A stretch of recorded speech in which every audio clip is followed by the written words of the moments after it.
Good morning, good afternoon, or good evening, depending on where you are in the world, and welcome to today's DevOps.com webinar, brought to you by Techstrong and Palo Alto Networks. My name is Cody J. Brown. I'm the host of Techstrong Learning. We have an exciting presentation ahead, but first I have just a couple of housekeeping notes. First, today's session is being recorded, so if you miss any of our discussion or you'd like to rewatch or share with a friend, the on-demand recording will be made available shortly after we conclude our live session. If you have any questions, we do want you to send those in using the Q&A tab on the right side of the screen. That's also where you're going to find the chat tab. And this is where we want you to engage with your fellow audience members. Let us know if you have any thoughts throughout today's program. I'll also point your attention to the handouts panel. And this is where you'll find a couple of links and extra materials that help guide you in today's webinar. And before we close out, we will be giving away 4 $25 Amazon gift cards. So be sure to stick around till the very end. So our topic today is when less is more, full life cycle serverless security. And joining me is Avraham Shulman, product manager at Prisma Cloud by Palo Alto Networks. So Avraham, thank you so much for being here with me. I'm going to give you the floor. Thank you for the introduction, and very excited to be here. Just a few words about me. So I've been in the Cybersecurity Intelligence Unit in the IDF, Israeli Defense Forces, did some security-related roles in various companies, F5 Networks and Argus. And in 2016, I co-founded PureSec, which was the first cybersecurity platform, and we were acquired by Palo Alto Networks in 2019. And today I'm the product manager for everything related to serverless and host security within Prisma Cloud. Today's session essentially will be about serverless. I'll try to give you some background about what serverless is, some overview, and then we'll discuss attack vectors on serverless, and then finally how Prisma Cloud can help in protecting those applications. But first, let's understand how serverless essentially changes the paradigm shift in developing applications in the cloud. So initially, we had physical machines, right? Physical servers. Then with the introduction of cloud, we had now VMs, virtual machines. We could run essentially virtual compute from somebody else's data center. Then came containers, which a technology which essentially allowed us to execute and run multiple dozens of applications on one virtual machine. And now with serverless, this paradigm shift happens where we now have a different unit of scale. We have now the notion of functions. The deployment is very, very fast, much faster than in traditional applications. Those functions are ephemeral. And all those previous stages essentially were server-based. And this is why serverless is called serverless, because the cloud provider manages the infrastructure for us. All we do is that just deploy the business logic to the environment and then define a trigger and so forth. Serverless brings many benefits to whoever chooses to use it. So we have reduced operational overhead, right? As I mentioned, we have less or no servers to manage. There are servers behind the scenes, but they're managed by the cloud provider. We don't care about scaling our applications anymore, right? Because essentially what happens is that the code is executed only whenever it's needed. We have increased agility. The deployments are very, very fast. And we have reduced cost because we only pay for the time our logic is essentially executed. Now, in terms of security, we need to understand that in the cloud and specifically for serverless, we have the shared responsibility model. Now with serverless, the cloud provider is responsible for more layers within the application stack. The cloud provider is responsible for securing the operating system, the virtual machine, patching the container images that run our code. But we, as the customers and the users of the fast function as a service or the serverless applications, we are still responsible for the code that we write, the data that the application processes, the data at rest, data in transit, and so forth. We are still responsible for managing the identity and access permissions, and obviously we are still responsible for configuring all the managed services that are part of this architecture and infrastructure. Just a quick overview of how essentially this works, how it functions is executed, and what serverless is. So a developer writes the code. It's being deployed to the cloud, to the code repository first, to GitHub or whatever the organization uses. Then it goes through the CI/CD process. It's being deployed to the cloud account. The function is defined with a trigger. In AWS, it can be one of dozens event triggers, such as API gateway, DynamoDB stream, Kinesis, S3, and so forth. So different types of triggers, storage, HTTP, and etc. Then the function is being executed. It's stateless, there's no state. And during its execution, it interacts with different cloud resources. So it can write to a database, write a file, or do something else within the cloud environment. And then there's the output from the function. But this was just one element within our entire service application. When we look on all the infrastructure, all the architecture that we have, it becomes event driven. It becomes event distributed. We have dozens, hundreds, sometimes thousands of functions and services that we need to manage. And in terms of security, when we think about it, we now have so many entry points to our application instead of just having one perimeter that we need to secure. With those changes, so there are many advantages for using serverless, but this paradigm shift and the change in how those applications are created and built creates a change in the threats that attackers use and pose to those applications. So those are just a few examples of attack vectors and how an attacker can try and attack a serverless function. The first and the trivial one is when the attacker has access to the function's input. It doesn't matter what kind of trigger. It can be an HTTP event that triggers the function, or a file that is uploaded to a bucket. If the attacker has access and can try and manipulate the input, he can try and exploit a vulnerability within the function's code. Another vector is unauthorized deployment. Sometimes attackers can gain access to the cloud environment. They can find API keys or secret keys in public repos somehow, or this might happen. And when they have access to the cloud account, they can create backdoor functions. They can delete existing function or change the existing function's code. Another vector is dependency poisoning. Serverless really encourages the use of third-party libraries and dependencies. Those are many times open source and might contain malicious code. And the last example here is tampering with data. So once the function is executed, it reads or interacts with different types of data in our cloud account. And if the attacker can manipulate this data, he can try and influence the function's execution and exploit a vulnerability.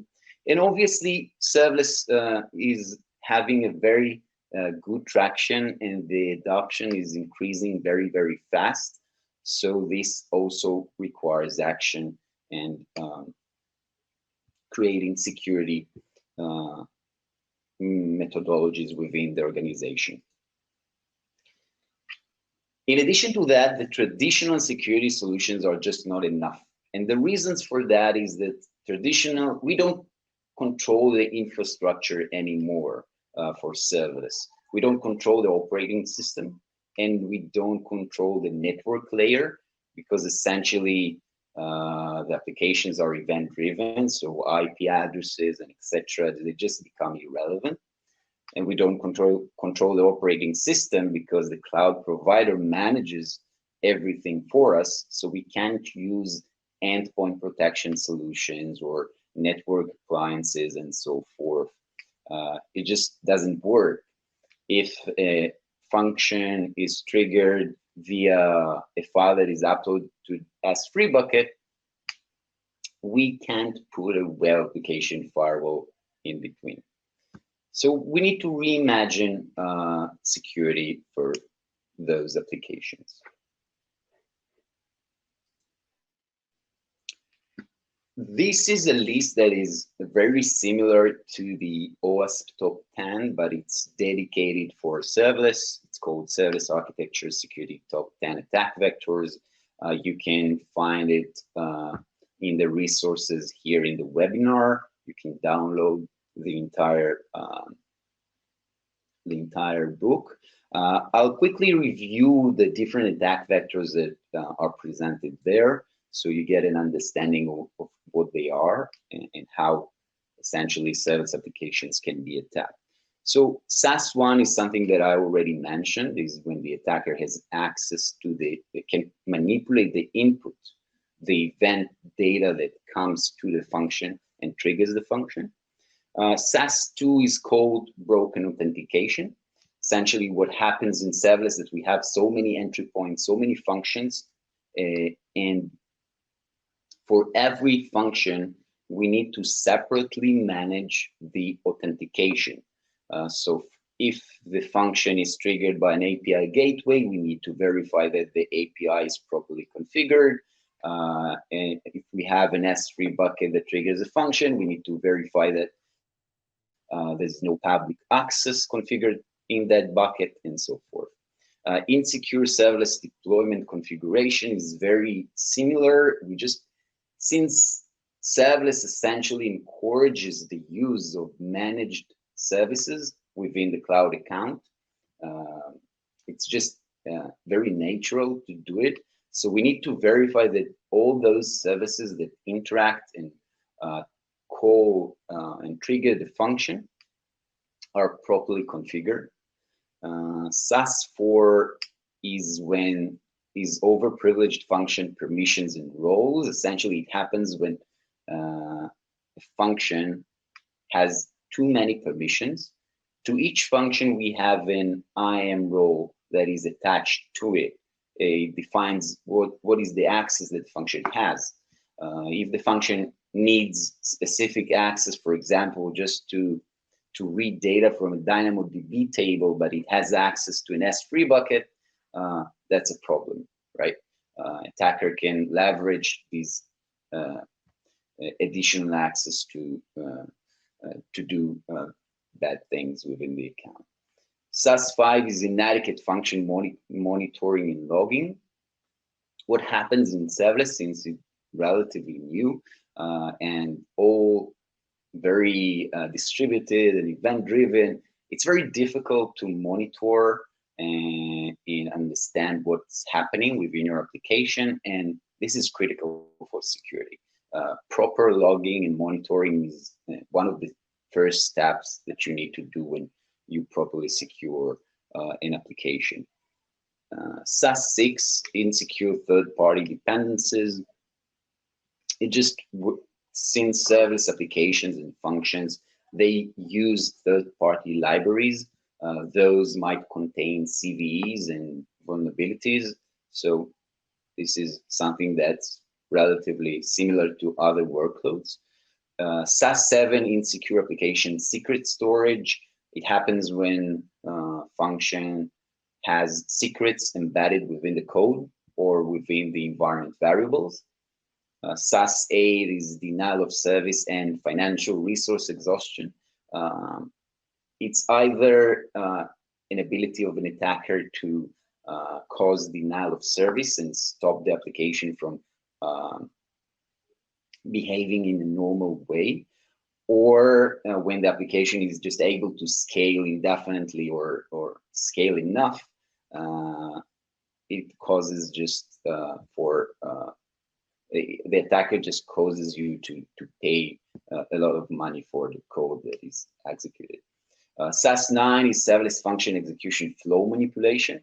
Since serverless essentially is very built on the right flow, that the function is triggered by an S3 that's called a different function, then calls a DynamoDB table, which it's very event driven, so the flow here matters a lot.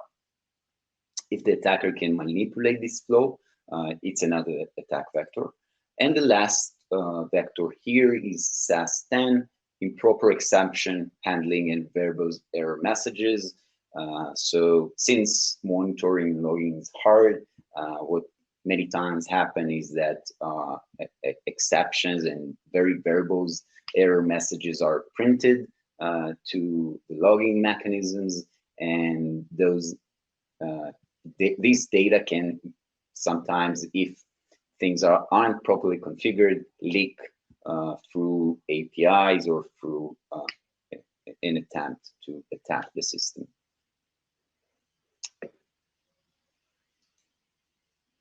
This is a more in-depth dive into SAS 1 and SAS 2. So I already mentioned what the attack means, right? When you control and manipulate the input to the function. But this is an example of a function's code. We have a handler on AWS that uses SES, simple email service. Then here, the function is written in Python. And then there's a code injection vulnerability here. So essentially, the input that is coming to the function, if the attacker manipulates the input, he can try and exploit the vulnerability here, the code injection vulnerability, to execute some malicious code within the function, and then leverage maybe its permissions to do additional things within the cloud account. So this table summarizes several differentiating factors between this attack on serverless and this attack on traditional applications. The first differentiating factor is that input sources in the attack surface for traditional applications, the attack surface is pretty small. We have one or maybe multiple entry points to the application. In serverless, we have dozens, thousands of entry points. So through every entry point, input can arrive to the application, and we need to verify that it's secure. Another differentiating factor is the complexity of the attack surface. For traditional applications, all the relevant stakeholders, developers, architects, security practitioners are well aware and already familiar with those applications and architectures. For serverless, it's very new, so they just don't have enough knowledge about that, and this is one of the reasons that we are doing these webinar. Security testing for those attacks. For traditional applications, there are vendors and solutions that allow you to test your code. We have a monolith, right? It's very easy to test the logic because all the logic is in one place. In serverless, it's very hard because we have distributed logic across different services. So we're just not aware for all the logic that the application can do. So it's very hard to properly test it. And obviously the protection. So prior to PureSec and now in Palo Alto Networks with Prisma Cloud. We just didn't have the right security protections and solutions for that. Another attack vector that I'll deep dive into is the second one, broken authentication. So here we have an example where a developer or a user calls an API gateway that triggers a serverless function. It stores data in a DynamoDB table and triggers another function which fetches data from an S3 bucket. If this S3 bucket is publicly accessible, just has too much access that a malicious user can leverage, he can manipulate the authentication process here and exploit, make the vulnerability in the serverless function too.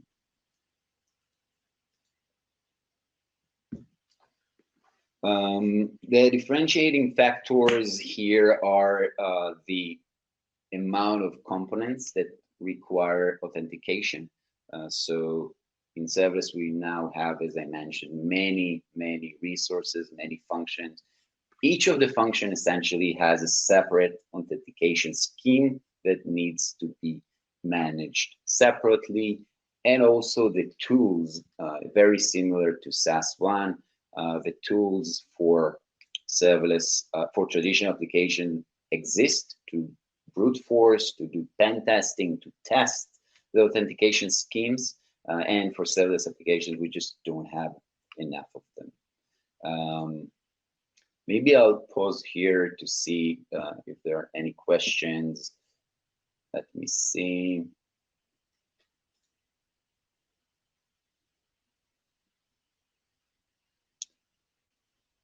When it comes to focusing challenges.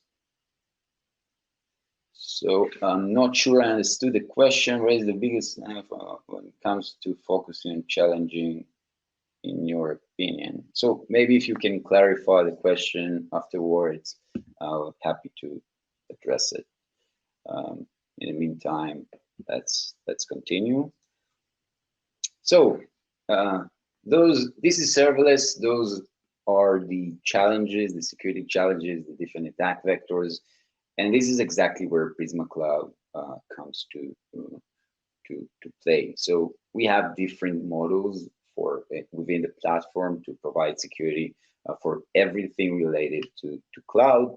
But we'll be focusing on right now is the section of service, right? Which is part of our cloud workload protection offering.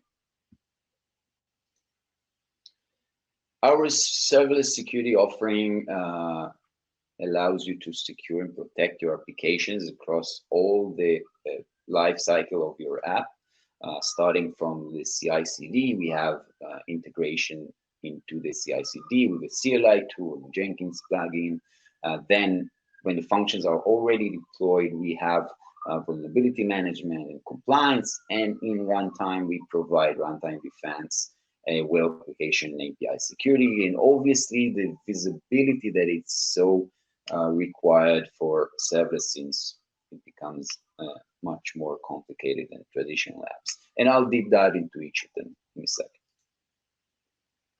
So CI/CD integration, as I mentioned, we have a CLI tool and a Jenkins plugin that allows you to integrate them, the scanning, into your CI/CD system and shift left the entire security check. What we allow you to do during the CI/CD is to verify that the functions, the service functions, don't contain known vulnerabilities within the third-party libraries and dependencies that you have. And in terms of compliance, we mainly scan the functions for whether they have over-permissive IAM roles. So for example, how we do it, we analyze the actual function's code and its dependencies. We understand what are the least privileged permissions that the function requires, and we compare them to the actual IAM role. For example, if we see that the function doesn't require access to a DynamoDB table, but it's granted the access within the IAM role, then we will fail the build and you'll be able to investigate it later. And obviously we send all the results to the management console. Vulnerability management is just what I mentioned now, with the ability to scan the functions dependencies for any known CVEs and vulnerabilities. We support AWS Lambda, Google Cloud Functions, and Azure Functions. We support the full life cycle vulnerability scanning through the CI/CD. We scan GitHub repositories and deployed functions within the cloud account. And we provide all the information that is required to understand and deep dive and investigate the vulnerability further. So we obviously give you the severity, the type of the vulnerability, the description, when it was fixed, in what version you should upgrade to. And we also classify the vulnerability based on some risks factors that we have built in within the platform, such as what is the severity, what is the attack complexity, the attack vector, whether it's network or something else, what type of vulnerability, what type of attack it allows. In the example here, it's denial of service, whether it has a risk or not. We just take all those risk factors and create a score. And then it allows you just to prioritize all the vulnerabilities that were detected across your functions, and from which functions you need to start your mitigation process. In terms of compliance, so we support all the 3 major cloud providers. Again, it's full lifecycle support, CI/CD deployment, serverless repositories, and we mainly scan for overprivileged permissions, IAM roles, as I mentioned, and we also detect hard-coded secrets within the environment variables or the functions code. When we detect the unnecessary permissions, they are called unused service APIs. We also classify them by the risk that they pose on the function. So for example, if a group of unnecessary permission poses a denial of service risk, this would be the compliance issue that we'll raise. So you can see here in the example, there are different compliance issues based on the risk that they pose to the application, to the function. There's a question here: how quickly do you address the detection of zero-day vulnerabilities? So we have a dedicated research team that they also scan and look for vulnerabilities, and obviously they are up to date with everything that's happening, but very, very fast. I mean, once we know that there is a vulnerability, it's being introduced into our intelligence stream, which is mutual to all the different workloads that we support, whether it's serverless, containers, or hosts. We have the same database for vulnerabilities, and obviously we have many other feeds except our own. Another question: do you support products like AWS Fargate? Do services like this pose unique challenges for service security overall? Yes, so serverless, AWS Fargate, essentially, it's called a serverless containers service within AWS. We support it with a different type of defender. It's a container defender offering that it's embedded within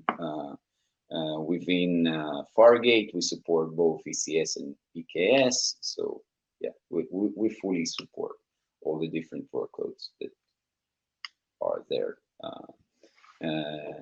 in AWS or other cloud providers.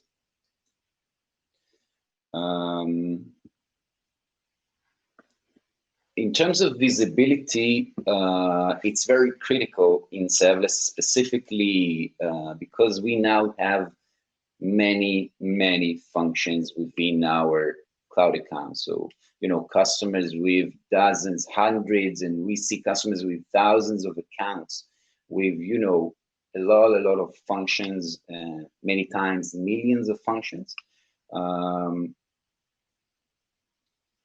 So they need to have a very good visibility into their different applications and etc. and functions and regions, and they need to be able to filter and understand for each function what permissions it has, what triggers the function. So in our service radar, which is essentially the deep visibility that we provide, we aggregate the functions based on their triggers, and you can also see which permissions, which granular permissions each function has, to the level of details of specific DynamoDB table in a specific region, in a specific account.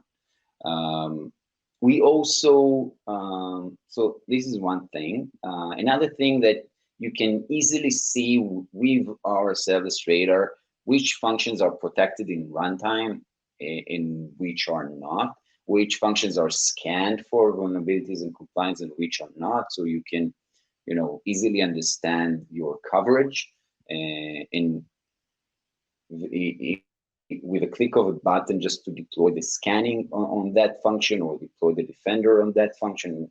The defender is our essentially agent that allows the runtime protection. I'll cover it in a second.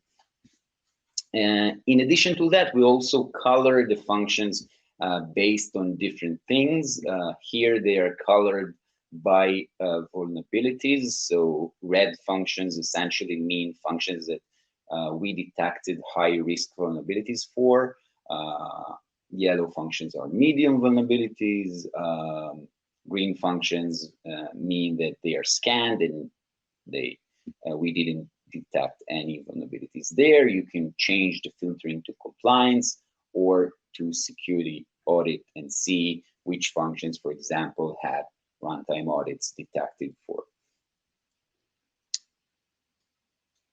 You can also filter by tags and regions and etc. So the filtering there is very robust. This was the scanning part and the visibility part. Now we are moving to the runtime protection capabilities. They are leveraged by deploying what we call a defender. We have the notion of defender for each workload in our CWP, Cloud Workload Protection offering. So we have defenders for hosts, we have defenders for containers, and for serverless, we also have a defender. And once the defender is deployed, we have two deployment mechanisms. One is manual deployment, when you just integrate the defender as a dependency to the function's code and add 2 lines of code to the function. Or you can use a Lambda layer on AWS and without changing the code at all. So those are the 2 integrations that we provide. Once the defender is integrated to the function, you can define serverless web application and API security policies. And essentially, those protections are supported out of the box. And what's interesting here is that this is exactly the paradigm shift. We're moving the application layer protection from the perimeter to the function scope. So when we scan the input to the function, we don't care where the input is coming from, whether it's API gateway, S3 bucket, DynamoDB, Kinesis. When we scan the input, verify that it doesn't contain any of the on any of those application layer attacks. And if the input is okay, we just pass it on to the original function's code. So this is the flow within that function. And our advantage and what we do best is that we do it very, very fast. We add minimal overhead to the function's execution, just a single digit overhead in the worst case. So when you do that, when you embed the serverless defender, every instance of the function gets protected. So if you have multiple functions and does hundreds of functions of hundreds of instances of the same function that are running simultaneously, all of them will be protected. So this is exactly the paradigm shift that I mentioned. And the last security mechanism is the runtime protection. So serverless web application API security is the part that scans the input to the function. And the runtime protection is the part that essentially monitors and enforces the actual runtime activity within the container that executes the function's code. And what you can do with runtime protection is to monitor and enforce process, network, and file system activity.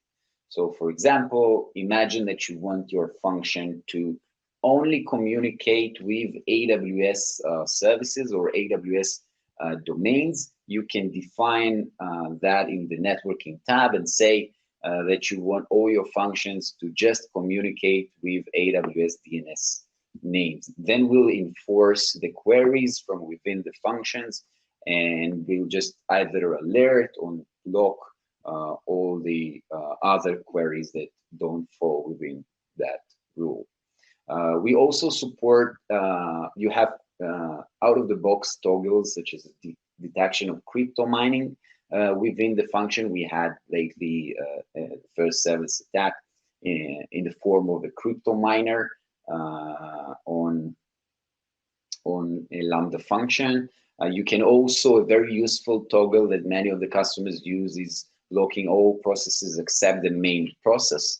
In serverless, it happens, but it's rare that you need another binary to execute the function's logic. It's usually very straightforward, and you just have the main process, the main thread.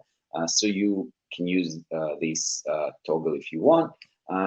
And you can also specify the whitelist. If you do need additional binaries or running any other tool that you uploaded to the functions package, you can explicitly allow any processes that you want. So this is runtime protection. Let me see.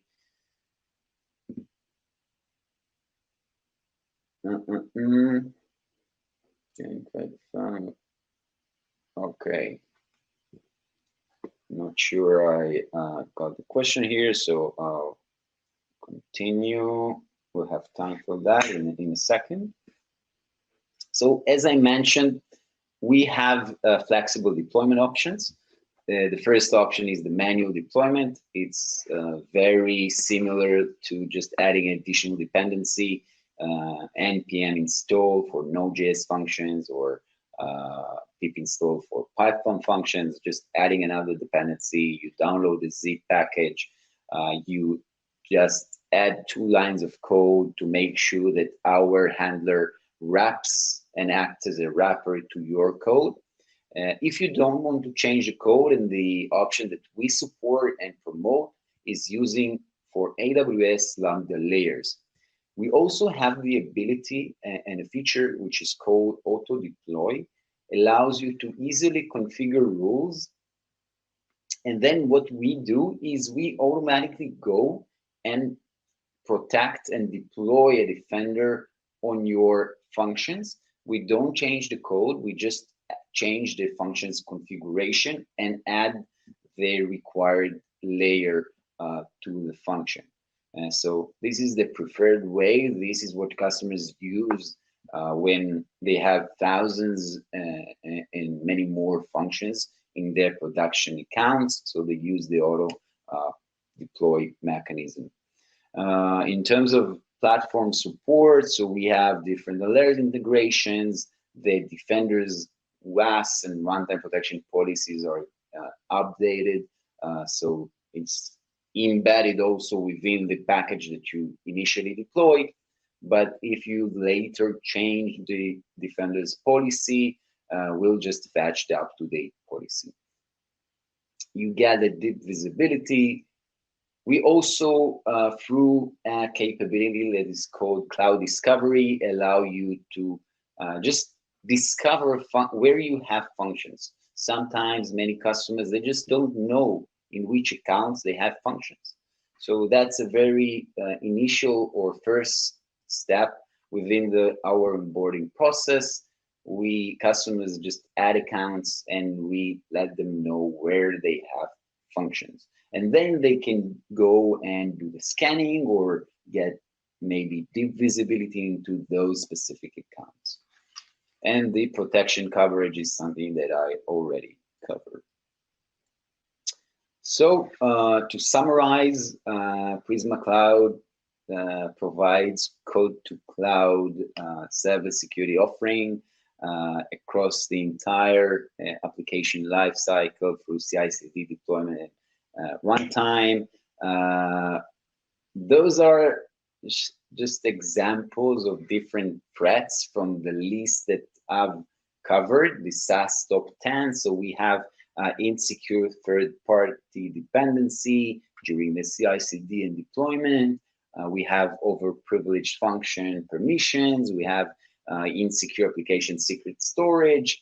Those are the threats, and those are the capabilities that we provide that allow you and your organizations to tackle these new threats and new vectors. That's it. Happy to take any questions. I hope this was interesting and helpful.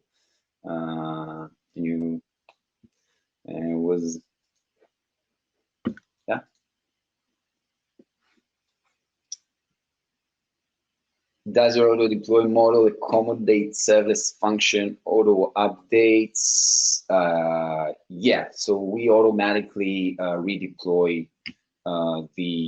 so with the auto deploy mechanism, you as a developer, you just don't care about the Defender.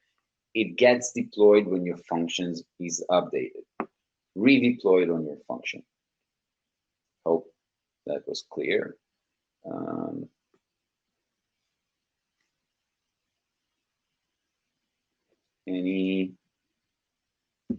Any other questions?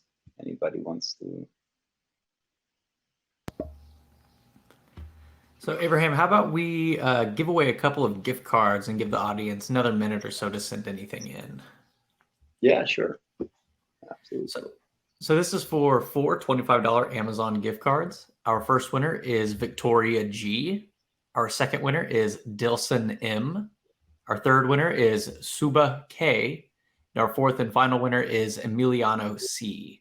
So to the four of you, congratulations. Keep an eye on your inbox to claim that gift card. And if you don't find that email, please check your spam folder. I'll also take this opportunity to remind everyone that this session was recorded. So if you'd like to rewatch or send it over to a friend, the on-demand recording will be made available shortly after we conclude our live session. You can also find it living on the DevOps website at devops.com/webinars, and be sure to look in the on-demand section. So I am not seeing any more questions at this point. So is there anything you'd like to say to our audience before we close out? Any final messages?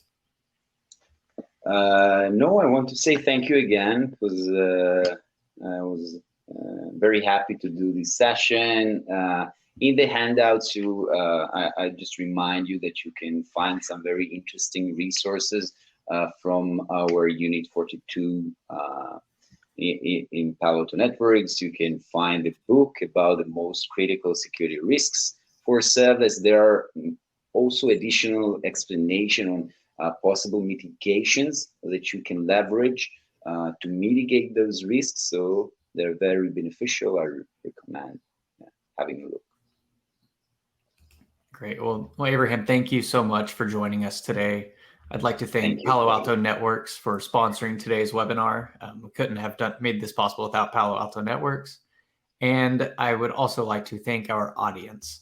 Thank you so much for being here with us. We ask for one extra moment of your time to fill out a brief post-webinar survey that should pop up on your screen here in just a moment. But otherwise, we do hope to see you at an upcoming Techstrong Learning webinar. Everyone, have a great rest of your day. Bye-bye. Cheers.